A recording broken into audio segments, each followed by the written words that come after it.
Shabbat Shalom a todos, bienvenidos al nuevo estudio de nuestra comunidad Bnei Adon Olam, Kehilat Bao.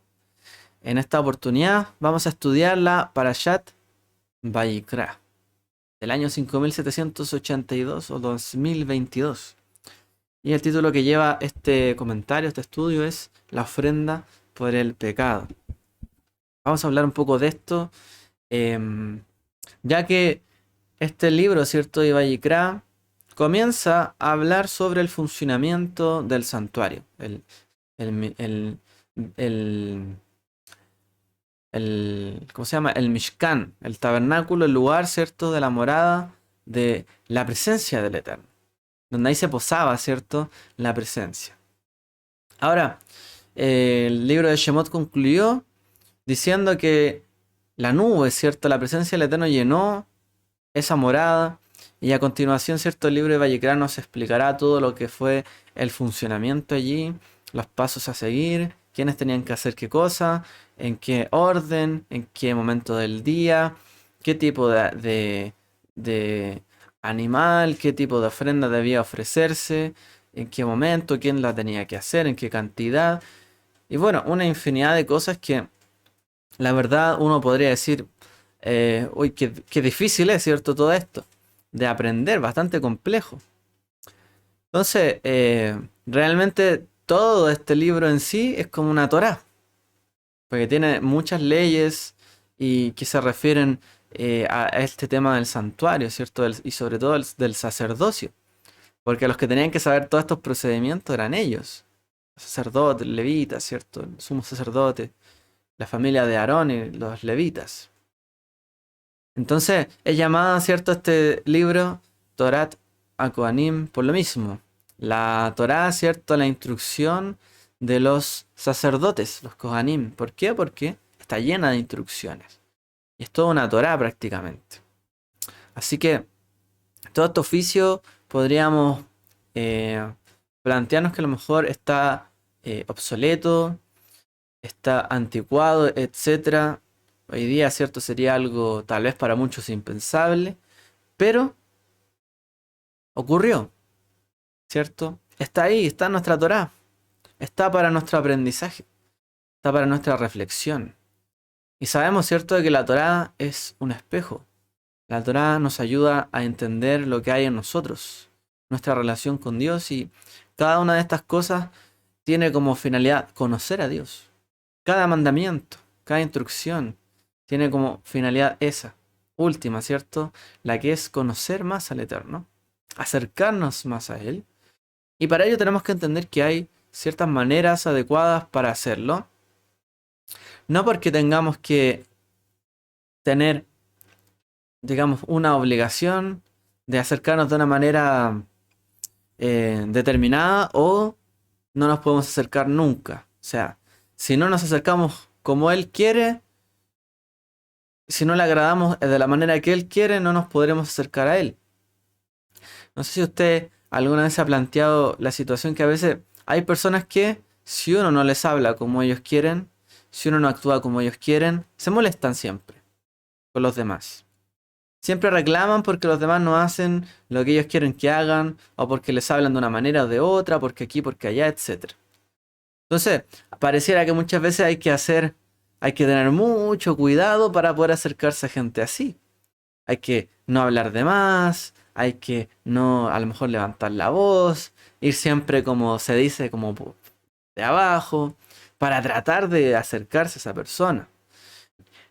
Y uno podría cometer el error de pensar que acercarse al Eterno es algo similar y que los mandamientos son de esta manera, que son gravosos, que son difíciles, que son redundantes, que realmente son innecesarios, y que qué padre existe que le ponga tantas trabas a sus hijos para acercarse a él, ¿no?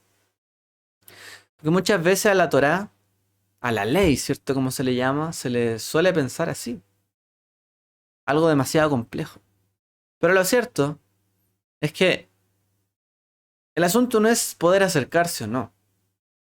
Podemos llegar a acercarnos a lo mejor al tabernáculo en aquel entonces. Podría alguien entrar, llegar y entrar al lugar de afuera del patio, quizá al lugar santo y al santo de los santos. El problema es cómo salimos de ahí. Nos acercamos, pero si nos acercamos de manera indebida, el retorno es difícil. Muchas veces al querer acercarnos innecesaria o de una manera inadecuada a alguien, en este caso al Eterno, terminamos alejándonos más de esa persona. Y ese es el punto.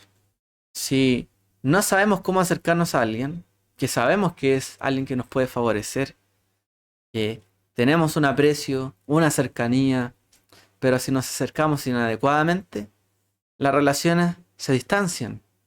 Y a lo mejor uno dice, voy a hablar y decirle esto. Pero a lo mejor eso se lo dijo de manera inadecuada, aunque sea algo íntimo, aunque haya cierta confianza, terminó distanciando a las personas. Los sacrificios tenían esa finalidad de que realmente nos acercáramos a Él, pero también pudiésemos mantener esa relación de cercanía en un estado, ¿cierto?, de relación mutua. Ese estado de relación mutua, de poder estar frente a frente el uno al otro, poder acercarnos confiadamente, en la Torá se le conoce como la Kedushá, la santidad. ¿Qué es en el fondo la santidad? Es eso, poder estar, ¿cierto?, digamos, apartado de ciertas cosas, ¿cierto?, que nos alejan del Eterno, que nos distancian de Él, nos apartamos, ¿cierto?, de ciertas cosas para consagrarnos, dedicarnos para poder mantener una relación en ciertos niveles, ¿cierto?, de espiritualidad o de cercanía. Por eso, ¿cierto?, el levita tenía ciertas leyes, ciertas instrucciones, mandamientos, mitzvot. El Cohen tenía otras, incluso mayores, porque mientras más cercanía había entre el Eterno, ¿cierto?, y el servidor, tenía que haber también una mayor santidad para mantener esos niveles, ¿cierto?, de relacionamiento. Para ello se requiere, ¿cierto?, un esfuerzo, un trabajo. Esa es la finalidad, en el fondo, de los sacrificios, poder mantener la relación con Él. No tiene que ver tanto con el eliminar el pecado de una vez para siempre, que fueron dados, ¿cierto?, los sacrificios solo para demostrar que éramos malos y que tenía que haber muerte para haber remisión. En el fondo es la cercanía. El gran trauma, ¿cierto?, que carga la humanidad dentro de la Torá, ¿cierto?, ¿cuál es? Haberse separado de Dios, haber sido expulsado del Gan Eden, del jardín del Edén, haber sido apartado, ¿cierto?, de haber podido caminar junto al Eterno, ¿cierto?, de haber estado en una situación donde podíamos conversar con Él, como Adán y Javá, podían hablar con Él. Era como un vecino, realmente. Era como en el Mishkan, como un vecino, ¿cierto?, que vivía ahí, que residía ahí, pero había cierta libertad de relacionarse con Él. Pero en la medida, ¿cierto?, en que el pecado, en que las impurezas, en que las infracciones, en que los delitos, ¿cierto?, fueron practicados por las personas, nos alejaron de Él. Entonces, para mantener una relación con Él tenemos que tener cierto grado de santidad, y eso tiene que ver con lo que hemos hablado. Una de ellas es la ofrenda por el pecado, ya que nos referiremos a eso en esta oportunidad. Antes de eso sí vamos a mencionar Vayikra, la palabra Vayikra, como el llamado. Pero para allá vamos a apuntar por lo menos en esta ocasión. ¿Qué es lo que representa o significa esa ofrenda por el pecado? ¿Por qué era pedida? ¿Cuál era la finalidad? Y realmente que tenía esta ofrenda por el pecado. ¿Era realmente porque ofrendamos porque pecamos para ser perdonados? ¿O en realidad tenía otros fines, otras maneras de verlo? Así que vamos a ahondar un poquito en eso, porque vamos a ver ese tema de cómo podemos acercarnos, ¿cierto?, a Dios y mantener ese nivel de cercanía con Él. Esto se ve, ¿cierto?, muchas veces en las parejas, ¿cierto?, los matrimonios, por ejemplo. Cada vez que pueden lograr cierta confianza, el uno con el otro, ¿cierto? Pueden ir cada vez, ¿cierto? Más allá de las relaciones que tienen unos con otros. Entrar a ciertos niveles más íntimos. Pero hay que mantener ciertos códigos, ciertas palabras, ¿cierto? Hay cosas que se pueden decir, cosas que no. Y que a la larga no se trata de que sean gravosas, nuevamente. Porque si son gravosas, si es difícil, imagínense, el uno tratar de estar con el otro porque tiene que actuar así de esta manera o de otra. Y si lo ve como algo gravoso, las relaciones se quiebran. Pero si lo ve como algo beneficioso y lo logra mantener apegado a su pareja, ¿cierto? A la persona que ama, al eterno mismo, realmente va a ver el regalo, ¿cierto? Que tenemos al poder estudiar los mitzvot, las mitzvot, los mandamientos, y al poder saber cómo acercarnos a él. ¿Ok? Ahora, la Torá en el libro de Vayikra, de Levítico, comienza diciendo Vayikra Adonai el Moshe, ¿cierto? Lemor. Llamó el Eterno a Moshe. Dice, para decir lo siguiente. ¿Ok? Y la palabra que utiliza ahí es Vayikra. La palabra Vayikra significa y llamó. O tal vez puede leerse como y llamará.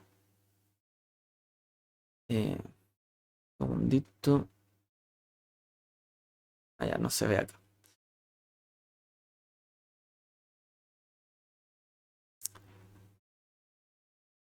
Ah, perdón. Perdón, tengo un problema aquí en la pantalla que no se mueve una cosa. Ya, déjame ver acá. Ya, aquí estamos. Entonces, dice la escritura, y el Señor, Vayikra Adonai el Moshe. Dice, le habló el Eterno a Moshe. Desde la tienda, ¿cierto? Desde los Hel Moed. Lemor dice diciendo, habla a los hijos de Israel y diles, cuando alguno de vosotros traiga una ofrenda al Señor, etcétera. ¿Ok? Entonces dice ahí el texto, y el Señor llamó a Moisés y le habló desde la tienda diciendo, ¿no les parece que hay como demasiada redundancia en ese versículo? Que dice, llamó y le habló diciendo, habla, diles. Es como mucho, ¿cierto? Mucha redundancia, una y otra vez. Dice esto. Entonces, ¿qué es lo que realmente está tratando de indicar esto? Bueno, hay una cosa que tenemos que entender. Y es que no es lo mismo una vocación, un llamado para hacer algo que un don de poder hacer algo. No es lo mismo tener talento para algo que tener vocación para algo. Y hay una diferencia entre lo que sabemos hacer en el fondo y entre lo que estamos llamados a hacer. Y aquí dice que el Eterno está llamando a Moshe. Pero, como vimos, realmente lo que sabemos hacer no siempre es lo que estamos llamados a hacer. Uno podría saber hacer algo muy bien, pero resulta que a lo mejor no es la vocación de uno, no se quiere uno dedicar a eso.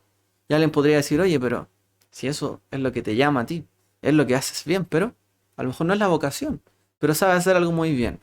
Yo creo que todos en este caso tenemos ciertos talentos, dones, cosas que hacemos muy bien, pero no nos dedicamos a eso. En cambio hay gente que se dedica a eso. Bueno, podemos, ¿cierto? Hacer muchas cosas en nuestra vida, pero hay ciertas cosas que las entendemos como nuestra misión de vida. Es como que tenemos cierto llamado a hacer algo en este mundo. Ese es el llamado, ¿cierto? La vocación. Y realmente este libro de Vayikra, que es la Torá, ¿cierto? De los sacerdotes, Torá Kohanim, comienza así diciendo Vayikra. Y él llamó. Él llamó, ¿cierto? El Eterno. También podría leerse como él llamará. Ahora, como vemos, ¿cierto? Esta traducción del primer versículo realmente es un poco redundante. ¿Por qué decir y llamó? O sea, si le iba a decir algo, obviamente lo llamó, ¿cierto? Si alguien va a decirle algo a alguien, lo llama.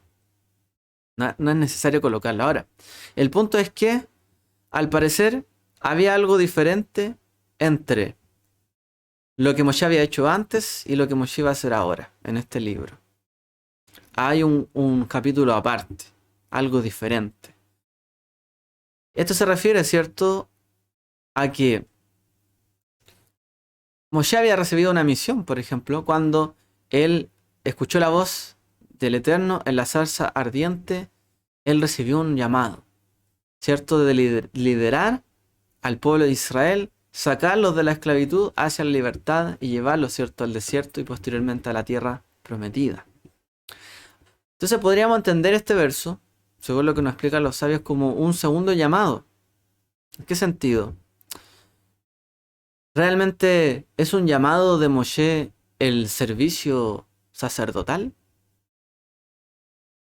Bueno, resulta de que Moshe no fue sacerdote. ¿Por qué sería un llamado para él en esta oportunidad si él realmente no fue ni el sumo sacerdote, ni él sirvió en el santuario? ¿Por qué él es el llamado, cierto? En esta ocasión. No tiene mucho que ver este libro con Moshe, salvo el que el Moshe es el que dio todo este libro. Entonces, esta es la Torá de los sacerdotes. Pero el rol del sacerdote pertenecía a quién? A su hermano, a Aarón, ¿cierto? No a Moshe, al hermano de Moshe. Entonces, alguien podría entender, ok, en este momento Moshe va a entregar toda una Torá, pero no es algo que Moshe vaya a hacer. Por lo tanto, no es parte de la vocación de Moshe, del llamado de Moshe, todo este libro. Porque en realidad son otros los que van a actuar en referencia a este libro. Los levitas, los sacerdotes, el pueblo que va a ofrecer sacrificio. Es como si el Eterno también le estuviera diciendo a Moshe, y llamó el Eterno a Moshe, yo también te llamé para esto. O sea, no eres sacerdote, no eres el llamado a ejecutar estas cosas, pero sí eres el llamado a revelar todas estas leyes. El llamado de Moshe era en el fondo a revelar, a entregar esta Torá para el pueblo. Ya no solo a conducir al pueblo, no solo liderarlo, interceder por él, sino que ahora estás llamado a enseñar la Torá al pueblo. Tienes el llamado de entregar esta Torá que a lo mejor tú no vas a practicar, tú no la vas a hacer, pero los otros sí la van a hacer. Y tu llamado también va a ser enseñarle a este pueblo a que hagan en el fondo mi voluntad. Tú hiciste mi voluntad en el llamado, ¿cierto? A sacar al pueblo, pero también tienes que enseñarle al pueblo a hacer mi voluntad, en otras palabras.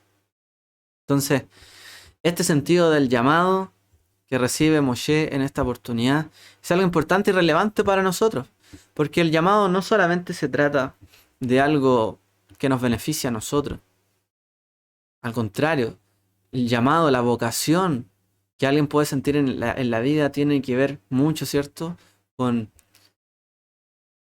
nuestra comunicación con Dios, porque eso es lo que estamos viendo acá en la Torá. O sea, ¿qué es una vocación? ¿Qué es un llamado? Es que alguien te llama a hacer algo. ¿Y quién los llama a uno? Generalmente es alguien superior. Y en la escritura, en la Biblia, se dice quién llama. Dios. Dios llama. Muchos son los llamados. Dios llama. ¿Cierto? Y nosotros escuchamos. Entonces la vocación, el llamado, siempre tiene que ver o ha tenido una relación como divina. Es Dios el que nos llama a hacer algo. Y nos llama a hacer algo para, como Moshe, beneficiar, ¿cierto?, al resto. Hay un llamado porque hay algo que solo nosotros podemos hacer en este mundo. Solo nosotros podemos hacer X cosa. El Eterno quiere hacer una transformación, cambios en este mundo a través de nosotros. Y nosotros recibimos su llamado. Y esto no es nuevo, ¿cierto? Está el llamado que el Eterno le hace a Abraham para que deje su tierra, a los patriarcas, a los profetas también los llamó. Por ejemplo, le dice, como acá aparece en Isaías 6:8, entonces oí la voz de Adonai diciendo, ¿a quién enviaré? ¿Y quién irá por nosotros? Y yo dije, acá estoy yo. Inení, aquí estoy. Mándame a mí, envíame a mí. Isaías 6:8. Hay, cierto, siempre una visión de que el Eterno es quien nos llama. Como cuando el Eterno también llamó a Shmuel, que leíamos, cierto, en la Haftará. El Eterno llamaba a Shmuel, y Shmuel, o Samuel, cierto, escuchaba la voz de él, del Eterno, y no sabía quién era. Y fue donde Elí diciéndole, ¿me estás llamando? No.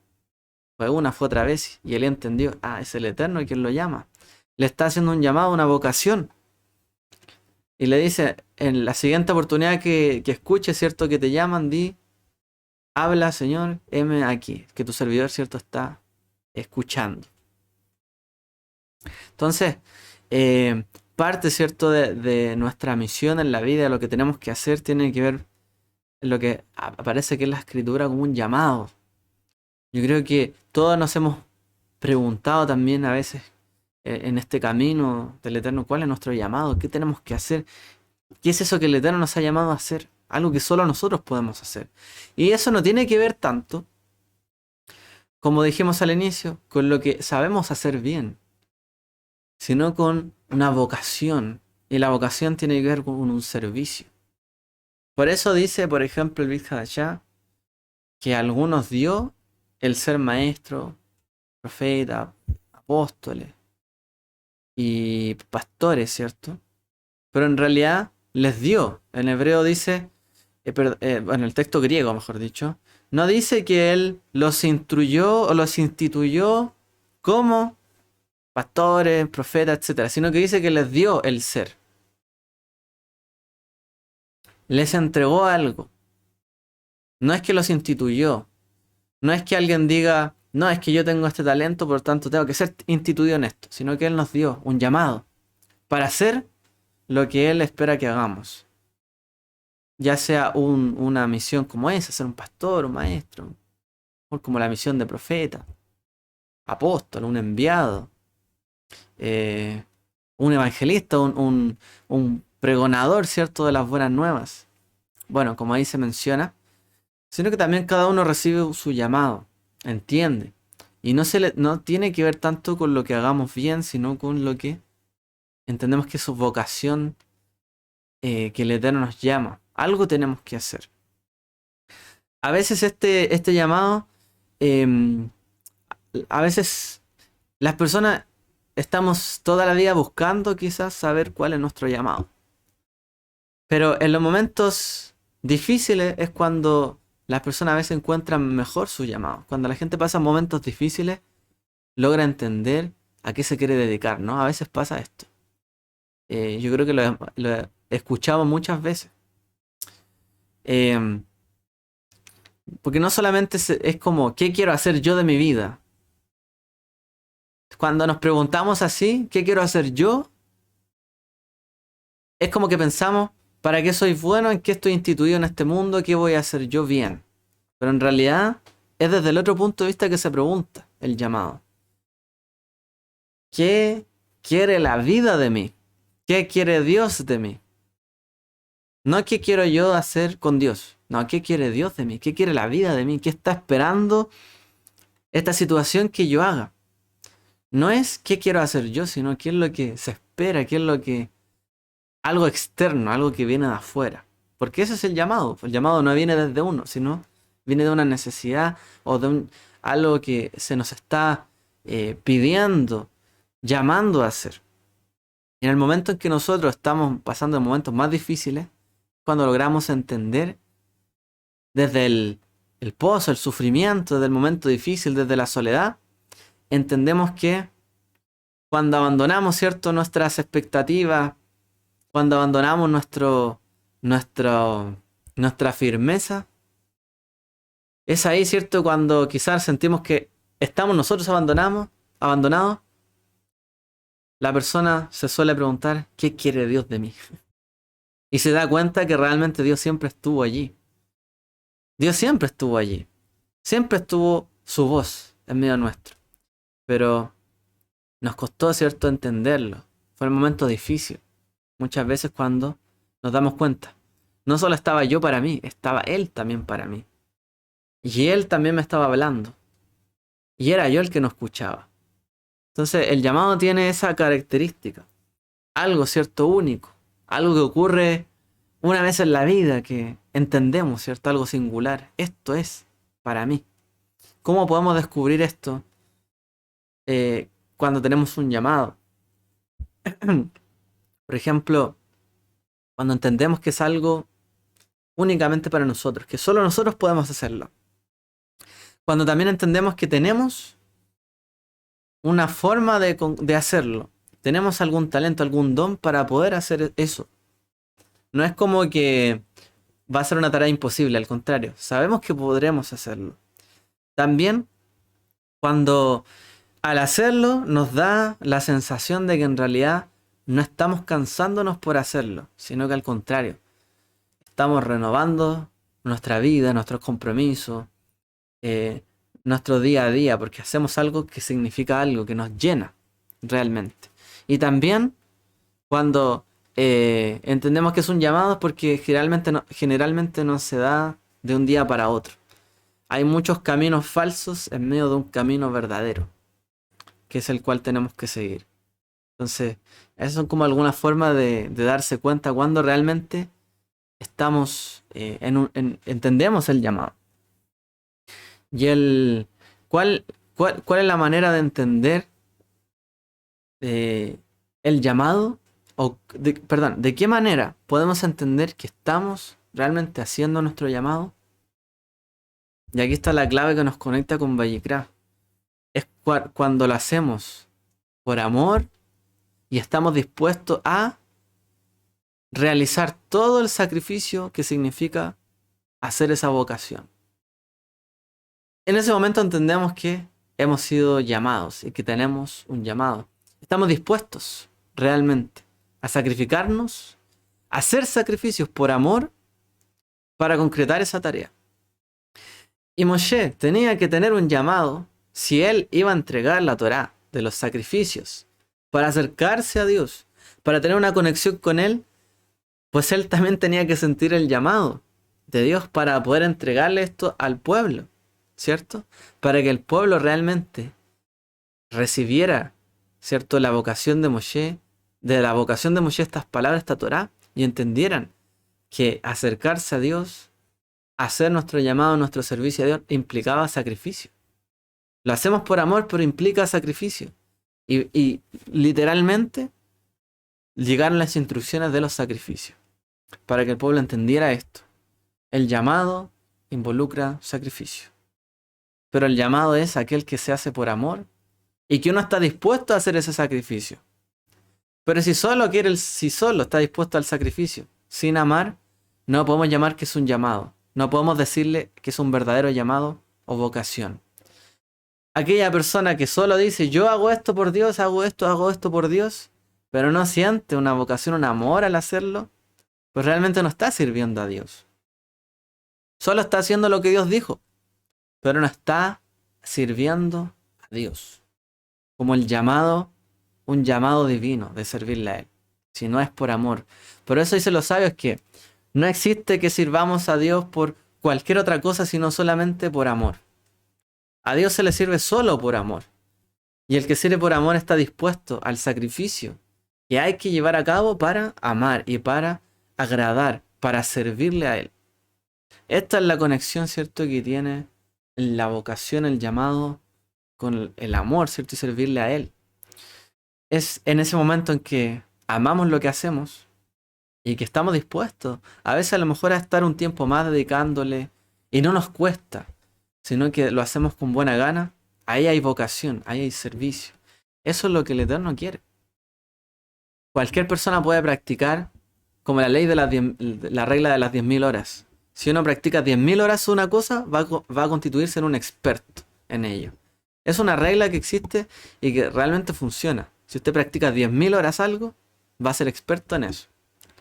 Pero estar 10.000 horas practicando algo que usted no ama, el día de mañana lo va a dejar. No lo va a hacer más, no le va a servir. Pero hacer algo que amamos, que nos gusta, todo eso va a ser como si nada. Por eso dice, es mejor un día, ¿cierto?, en la casa del Eterno que 1.000 años fuera de Él. Nuestro objetivo, ¿cierto?, es acortar esas distancias. ¿Cómo acortamos la distancia del tiempo? Como acabamos de decir. De estar 10.000 horas practicando algo. Oye, es difícil practicar 10.000 horas algo. Imagínense, todo lo que tenían que aprender los sacerdotes, todas las reglas, sacrificios. Imagínense todo el tiempo que estuvieron estudiando todo esto. ¿Qué es lo que acorta la brecha en el fondo? Del tiempo para acercarnos a Dios. De estar 1.000 años fuera de su casa o estar un día en su casa. El amor. Porque el que hace 1.000 días, el que aguanta 1.000 días en este mundo, para estar un día en la casa de Él, es porque realmente lo ama. El que es capaz de sacrificarse 6 días de la semana, para estar un día con Él, relajado, tranquilo, disfrutando en la presencia del Eterno, Shabbat, etc., ese lo hace por amor. El amor es el que acorta las brechas en este caso. Para las relaciones, ¿cierto? Y eso implica sacrificio. Y el pueblo entendió de esta manera, ¿cierto? ¿Qué eran los sacrificios? ¿Cuál era el llamado que tenían? Porque para servir a Dios hay que amarlo realmente. Bueno, una de las cosas, ¿cierto?, que se nos menciona, pasando ya al tema que mencionábamos al inicio, es el sacrificio por el pecado. Porque, claro, esta para allá nos habla de varios sacrificios, varias ofrendas, pero en particular hay una que habla del pecado. Dice, se llama en hebreo hatat, la ofrenda, perdón, el sacrificio por el pecado, hatat. Em, ¿Qué es lo que se nos dice? Por ejemplo, se nos habla de esta ofrenda hatat. No, antes de pasar eso. De diversas, como con diversas sujetos que la cometen, por ejemplo, el sacerdote, cuando también puede ofrecer un sacrificio hatat. Por ejemplo, la comunidad entera de Israel podía ofrecer un sacrificio hatat por el pecado. Un líder, un rey, un príncipe podía ofrecer un sacrificio por el pecado. Y también cualquier persona de Israel podía ofrecer un sacrificio por el pecado. ¿Ok? Ahora, obviamente, hoy día nos suena raro, ¿no? A nosotros hoy día nos basta con pedir perdón. O a veces rectificar o reponer. Pero tener que hacer un sacrificio porque hicimos algo indebido, a veces suena difícil. Y sobre todo por la característica que tiene esta ofrenda del pecado. Que no era particularmente una ofrenda por el pecado intencional, de que alguien quiso cometerlo, sino que era una ofrenda por el pecado no intencional. Es decir, alguien cometió un acto indebido, ¿cierto? Pero sin saberlo, no sabía realmente de qué se trataba. Así que el tema de los pecados es un asunto que a veces está como bien tocado en la sociedad, o bien hablado en la iglesia, pero a veces no se le entiende como... No se le diferencia entre una y otra cosa, entre un pecado, algo con intención, sin intención, si tiene la misma categoría, etc. No todo es pecado. En la Biblia no todo es pecado en sí. O sea, hay diferentes categorías, ¿cierto? De culpa. Entonces, hay cosas que merecen expiación y hay cosas que merecen perdón. Son cosas diferentes, ¿ya? Este tema de los pecados, perdón, de la ofrenda por el pecado, es decir, un sacrificio por un pecado que se hacía sin intención o que uno no sabía, no se daba cuenta, en hebreo se llama beshogeg, que significa que es un pecado sin intención. O ya sea que la persona se había olvidado de que no debía hacer algo, por ejemplo, o, bueno, un ejemplo de esto es que, por ejemplo, una persona eh, está en Shabbat, no sé, pues de repente, o sea, pues, se prendió un fuego. No se dio cuenta, encendió la cocina. Se le olvidó, pues a lo mejor se le olvidó que, pero este era Shabbat, no se puede hacer eso. Ok.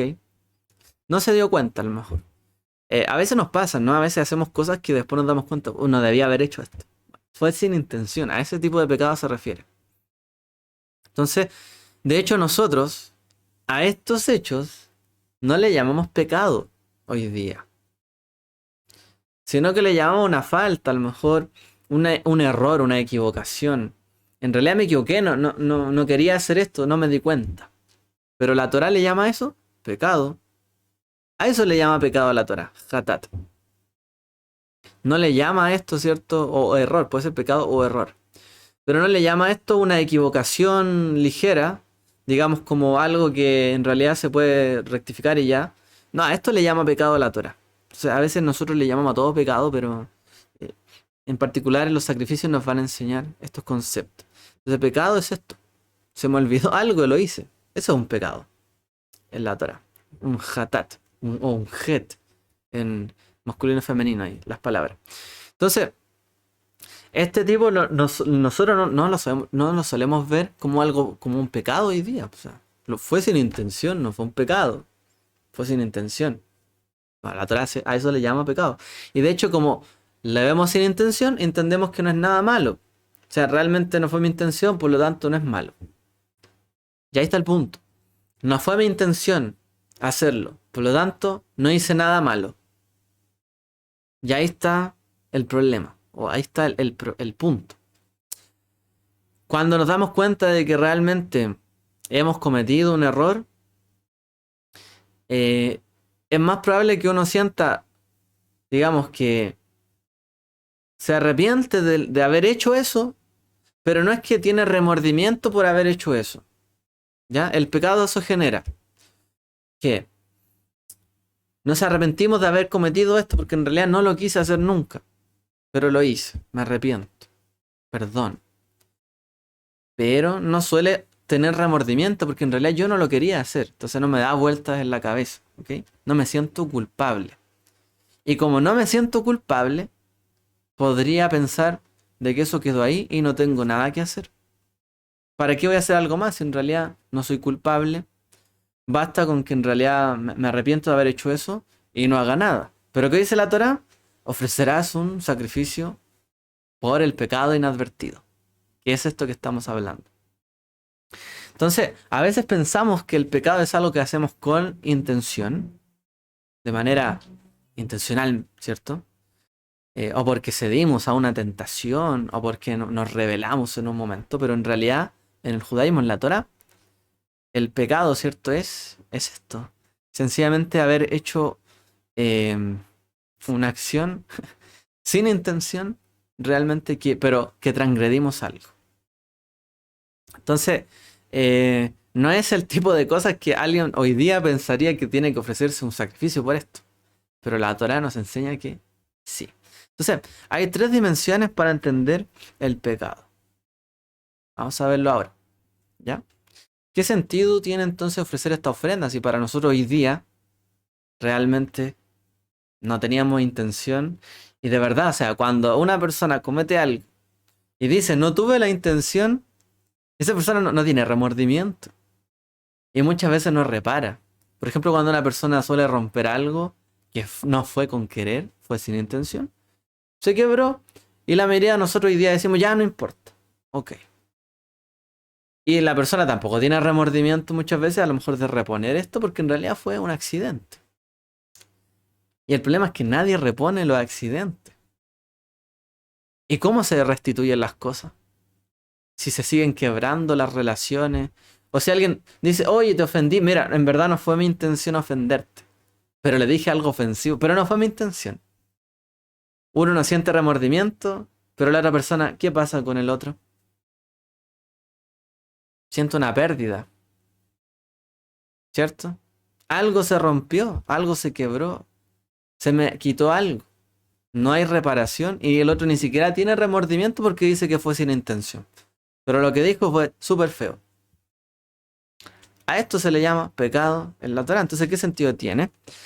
Hay 3 dimensiones, como veíamos ahí, del pecado que podríamos explicarlo de esta manera, como enseñan los sabios. Uno es que nos genera culpa y vergüenza. ¿Ya? Hay 3 dimensiones que nosotros podemos entender el pecado en términos más generales de esta ofrenda del pecado, como la maldad que tenemos nosotros. ¿Qué es lo que nos genera nuestras malas acciones frente a Dios? Nuestra maldad frente a Él. ¿Ya? Más que solo el pecado de la ofrenda al pecado. Era el pecado inadvertido. Entonces lo primero que nosotros podemos llegar a sentir cuando nos sentimos pecadores es culpa y vergüenza. Sentimos, ¿cierto? Esto cuando pecamos de manera deliberada o intencionalmente. ¿Por qué? Porque hemos hecho algo malo. Hemos obrado mal. Sabemos, ¿cierto? Dentro de nosotros, nuestra conciencia, que hemos hecho algo malo. Sentimos culpa y vergüenza. Porque sabemos que hicimos lo malo. Es como la voz de Dios dentro de nuestro corazón, nuestra conciencia. Algo nos habla. Es como cuando después de haber pecado, ¿cierto? Adán y Eva, escucharon la voz de Dios que los llamaba y ¿qué hicieron?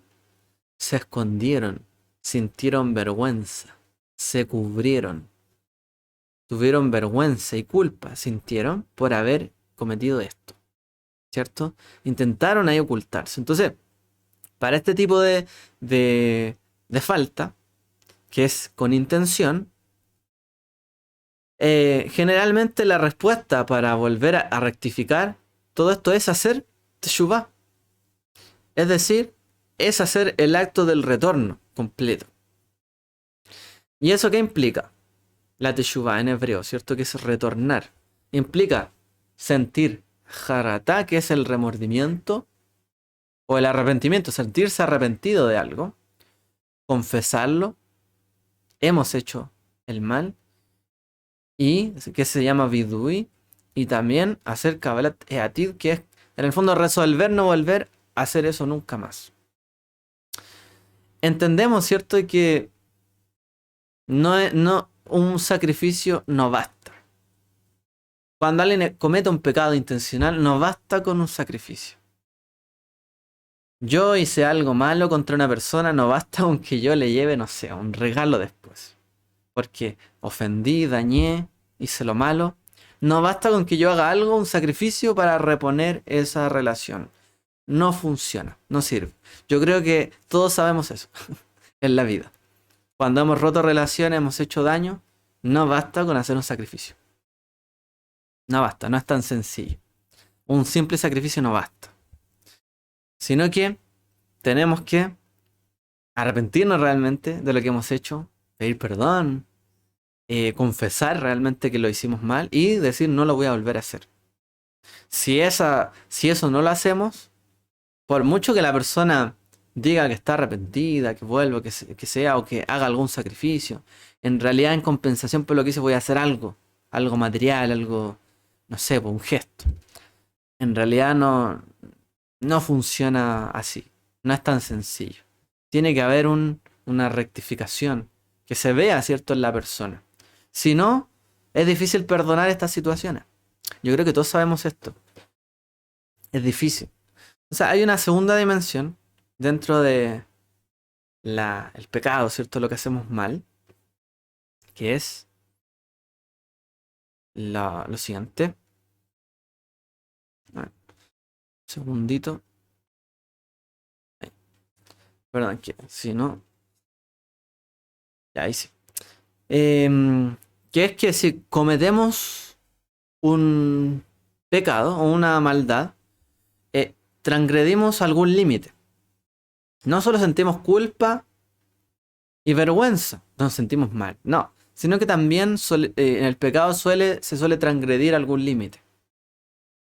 ¿Por qué? Porque la palabra het o hatat, que es la ofrenda del pecado, y pecado se dice het, también significa errar y viene del verbo errar al blanco, en el fondo, de algo que se desvía, se va del camino correcto. Entonces, al cometer un pecado no solamente nos sentimos culpables, con vergüenza, sino que entendemos que hemos desviado nuestro camino. Traspasamos algún límite. Hemos cometido algo que perturba, ¿cierto?, nuestro camino en el mundo, el camino que Dios tiene para nosotros. Nuestra moral se traspasa. Entonces, a veces pasa esto, ¿cierto?, en la vida. Por ejemplo, cuando alguien traspasa, no sé, por la velocidad límite. Y resulta que después llega ahí en una parte y lo detienen. Le dicen, usted iba a exceso de velocidad. Y uno le dice, oye, pero ¿cómo? Si en realidad el marcador, el velocímetro decía que solo iba a tanto por hora. No, señor, usted fue registrado por las cámaras que iba a tanto por hora. Usted transgredió el límite de la velocidad, por lo tanto tiene que pagar una multa. Uno infringe la ley. O sea, pero uno dice, pero fue sin intención, pecado, no me di cuenta, aceleré mucho. Sea que lo haya hecho con y sin intención, traspasó un límite. Tiene que pagar una multa. Y esto es lo que representa la ofrenda por el pecado, de hecho. Tiene que ver con que, aun cuando fue sin intención, Yo me desvié de lo correcto y cometí un error. Transgredí algo. Por lo tanto, tengo que ofrecer una ofrenda por el pecado. Y esta es, de hecho, la ofrenda, este es como el tipo de cosas por las que se hacía una ofrenda por el pecado. Entonces, ¿cuál era la finalidad de esto? Traspasé un límite. A lo mejor no es que yo hice algo a propósito. O sea, sencillamente traspasé un límite. Sin saberlo. Transgredí un mandamiento de la Torá y no sabía. No me acordé realmente. Entonces, según esto, la diferencia, por ejemplo, entre un pecado intencional y uno no intencional es que en el intencional, tanto el cuerpo de la acción como el alma, la intención de la persona, su voluntad, son culpables.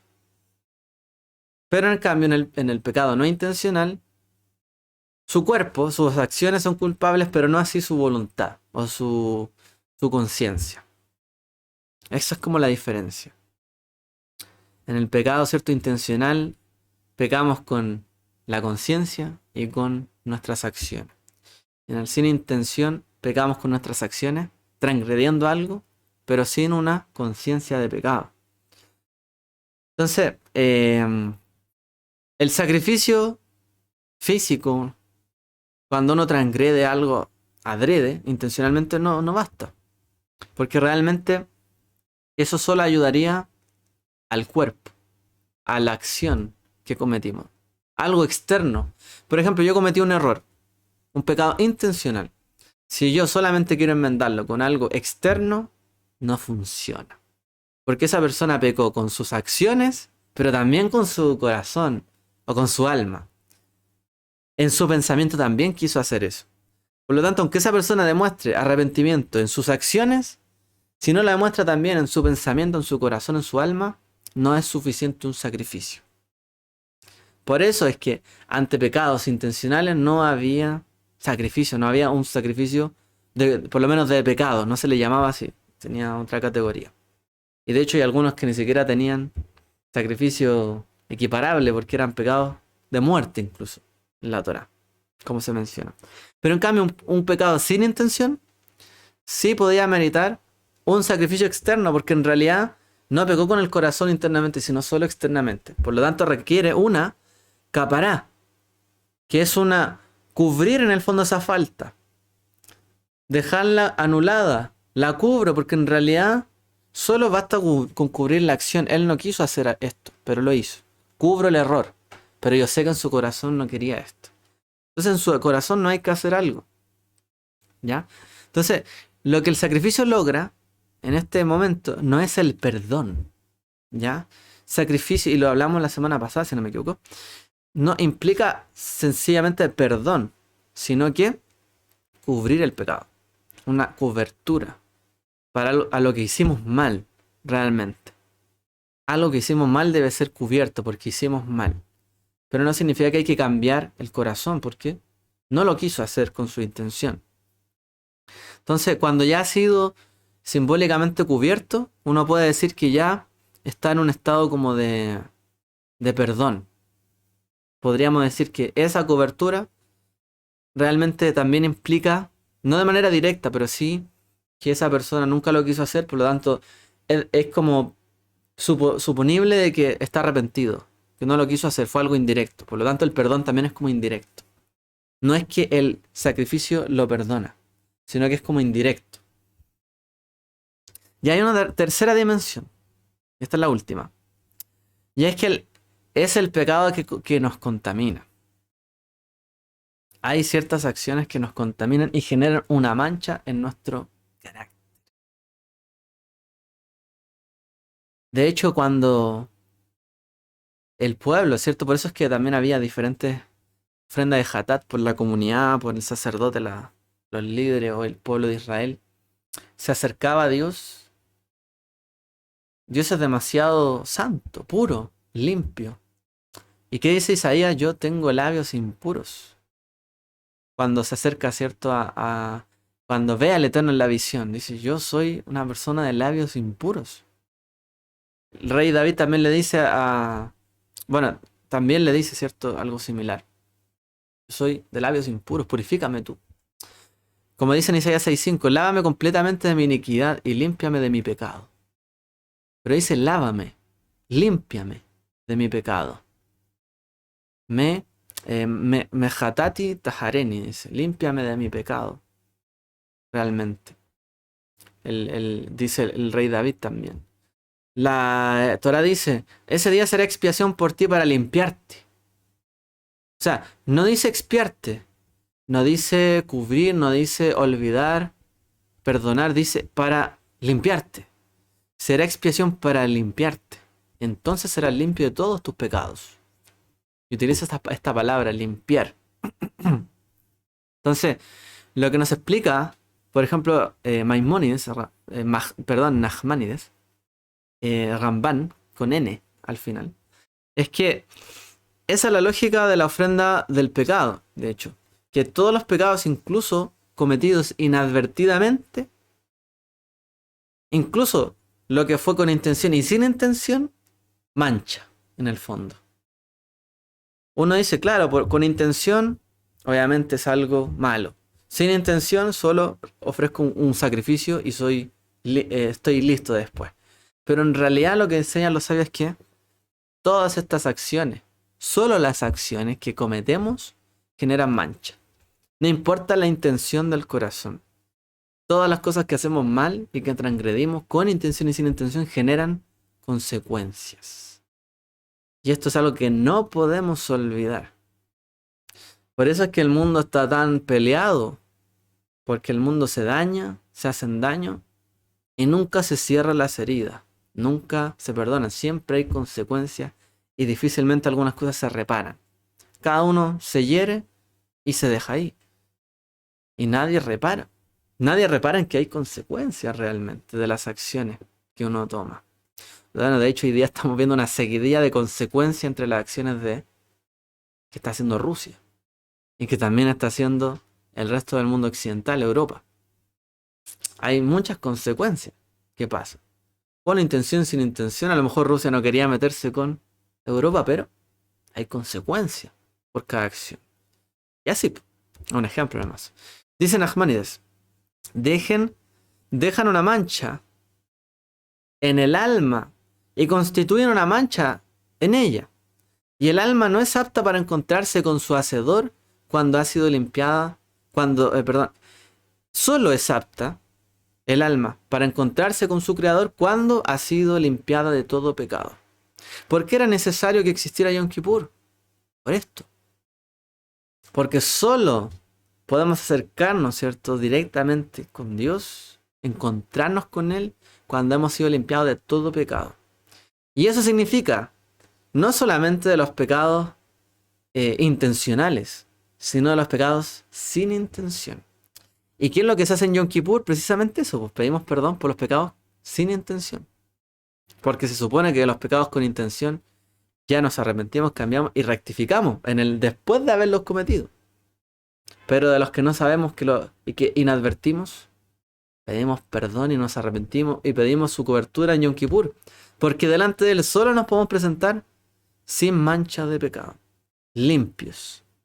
Entonces, el resultado, lo que trae en el fondo el propósito de la ofrenda por el pecado, el hatat, es la tejorá, que es la pureza, la limpieza que tiene que haber, ¿cierto?, en nuestra vida. Entonces, la ofrenda por el pecado no tiene que ver con la culpa, porque esa era otra ofrenda, ¿cierto? Otro sacrificio, el sacrificio Asham por la culpa. Estamos hablando solamente del sacrificio por el pecado. Tiene otras dimensiones el otro. Pero en cambio ¿cierto?, tiene que ver no con la culpa, sino con la limpieza. Estar limpios. Estar sin mancha delante del Eterno. Y lo que pasa es que muchas veces nosotros pensamos hoy día, hasta el día de hoy, que nuestras acciones sin intención no nos manchan. Que aunque insultemos a alguien sin querer, bueno, es difícil eso, o aunque hablemos algo indebido sin querer, si hacemos una acción sin querer y dañamos a la gente, en realidad estamos limpios internamente y no hay nada que nos haga pensar lo contrario. Estamos equivocados. tenemos que hacer algún sacrificio, algo nos tiene que costar esas acciones. Una acción inadvertida, por mucho que fuera sin mala intención, generó un daño y requiere sacrificio. No para en sí obtener el perdón, porque a lo mejor es fácil, ¿no? Cuando alguien rompe algo, volviendo al ejemplo, y sin intención, uno dice, ya no importa, no fue tu intención, queda ahí. Tratamos de olvidarlo. Pero tenemos que hacer algo que cueste para rectificarla, porque si no, nunca se rectifica.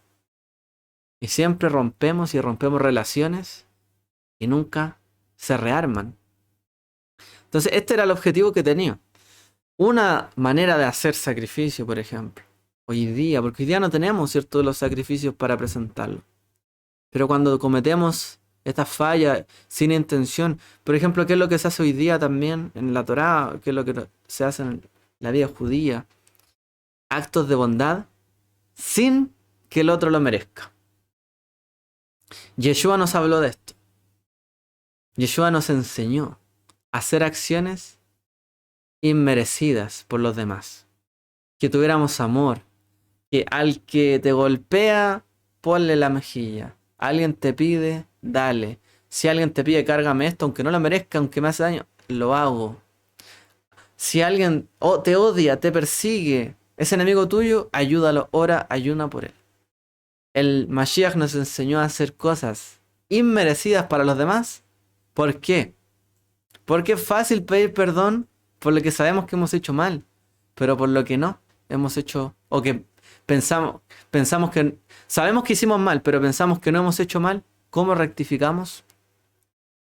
La manera de rectificar eso es con actos de bondad o sedaká para con los demás, actos de justicia inmerecida que los demás a lo mejor no esperan recibir, que yo no tendría por qué dar, una bondad que a lo mejor nadie me ha pedido, que a lo mejor esa persona está pidiendo recibir lo malo, pero yo le doy lo bueno. Si es que peco, sí, si hago un pecado sin intención y mi corazón sabe que fue sin intención, pero lo hice, ¿cómo rectificamos este mundo para llenarlo de lo contrario? Así. Hacemos acciones que realmente, digamos que casi sin intención, sean para bien. Si hacemos acciones que sin intención son para mal, acciones que sin intención son para bien. Por lo tanto, ayudamos a otro sin merecer o esperar algo a cambio. O sin que alguien lo merezca, ayudamos, apoyamos a otro. Hacemos bondad, vestimos al desnudo. Esos son actos de Yeshua, lo que habló en Mateo, en la parte final de la profecía. Es eso, son actos que en hebreo se llaman Gemilut Hasadim, actos de obras piadosas. La manera de cubrir las faltas sin intención, pero que son pecado y manchan, es haciendo actos de justicia y de bondad que limpian, que purifican incluso a los que no merecen ser limpiados, como todos nosotros, delante del Eterno, que no merecíamos, ¿cierto? El sacrificio del Mesías, no lo merecíamos, pero Él en un acto de plena bondad rectificó con nosotros. Y aunque alguien dijera, pero si yo no soy malo ni bueno, yo creo que a lo mejor Dios me considera, pero porque yo no soy malo. No hago las cosas con maldad. Pero ¿cuál es el problema? Es que a veces hacemos actos malvados sin darnos cuenta, sin intención. Y este mundo lo llenamos de violencia o de mentira o de pecado. No hay persona que no peque. Porque aunque piense que es una persona buena dentro de sí, hace actos malos en algunas oportunidades. Peca. Y como todos los hacemos, todos estamos manchados del pecado, lejanos de Dios. ¿Y de qué manera fuimos acercados? Porque el Mesías nos limpió. Limpió nuestra mancha, nuestra falta. Con un acto de amor inmerecido se sacrificó por nosotros. No porque lo mereciéramos, sino porque realmente lo hizo, ¿cierto? De manera inmerecida, de pura gracia. Nos limpió. La manera en que nosotros también podemos, en el fondo, hacer esto y rectificar en nuestra vida del pecado, de las fallas, de las faltas que hemos hablado, es eso, realmente. Obrando con el bien, aunque la persona no lo merezca, hacer bondad a nuestro prójimo. Hice algo por accidente, dañé por accidente. Hagamos el bien hasta por accidente. Hagamos lo bueno hasta sin querer. Que la luz brille en nuestra vida. Que la bondad de Dios esté en todas nuestras acciones, palabras, etcétera. Para que de esa manera rectifiquemos el pecado y entendamos realmente que todos pecamos. Aunque uno diga y se ponga a pensar durante un día, "Ay, ¿qué pecado hice hoy día? Hoy día no pequé". Pero a lo mejor hicimos cosas, pensamos cosas, concretamos que no fueron debidas. Para todo ello, el mejor remedio es hacer actos de amor, de sacrificio, como lo hizo nuestro Mashiach. Eso es lo que tenemos que entender, por lo menos de este estudio, en esta parashá. Espero que el Eterno les bendiga y nos haya dado un buen tiempo ahí de aprendizaje. Shabbat Shalom.